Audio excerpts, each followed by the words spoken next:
DA নিয়ে আবারও খুব গুরুত্বপূর্ণ আপডেট। ৪৮ মাস বেসিক বেতন ও ডিএ থেকে বঞ্চিত। সপ্তম বেতন কমিশন ইস্যুতে নবান্নের নোটিশ জারি সরকারি কর্মীদের। রাজ্য সরকারি কর্মীরা এবারও সরব হলেন সপ্তম বেতন কমিশন নিয়ে। কেন্দ্রীয় সরকার যখন অষ্টম বেতন কমিশন কার্যকর করতে চলছে, তখন রাজ্যের সরকারি কর্মীরা ষষ্ঠ বেতন কমিশনের অধীনে বেতন পাচ্ছেন।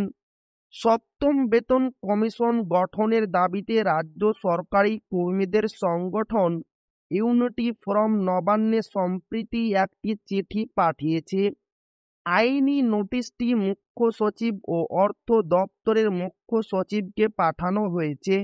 ইউনিটি ফোরামের পক্ষ থেকে দেবপ্রসাদ হালদার ও পলাশ দত্ত নোটিশ পাঠিয়েছেন। সেখানে জানতে চাওয়া হয়েছে রাজ্য সরকার রাজ্যের সরকারি কর্মীদের জন্য সপ্তম বেতন কমিশন নিয়ে কি কি চিন্তা ভাবনা করছে। নোটিশে ষষ্ঠ বেতন কমিশনের প্রসঙ্গ তুলে ধরা হয়েছে। রাজ্য সরকারি কর্মীদের পক্ষ থেকে বঞ্চনার অভিযোগও করা হয়েছে।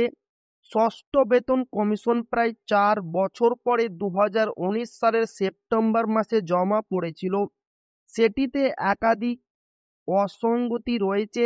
ষষ্ঠ বেতন কমিশনের জন্য রাজ্যের সরকারি কর্মীরা প্রায় 48 মাসের বেসিক বেতন, মহার্ঘ ভাতা ও বাড়ি ভাড়া থেকে বঞ্চিত। রাজ্য সরকারি কর্মীরা দীর্ঘদিন ধরে ডিএ বা মহার্ঘ ভাতা নিয়ে আইনি লড়াই করছেন, কিন্তু সুপ্রিম কোর্টে রয়েছে ডিএ মামলা।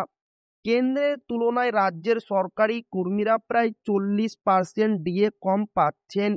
কেন্দ্রের কর্মীরা পান 58% ডিএ আর রাজ্যের কর্মীরা পান 18% ডিএ। সব দিক থেকেই রাজ্যের সরকারি কর্মীরা বঞ্চিত হচ্ছেন বলেও অভিযোগ করছেন তারা।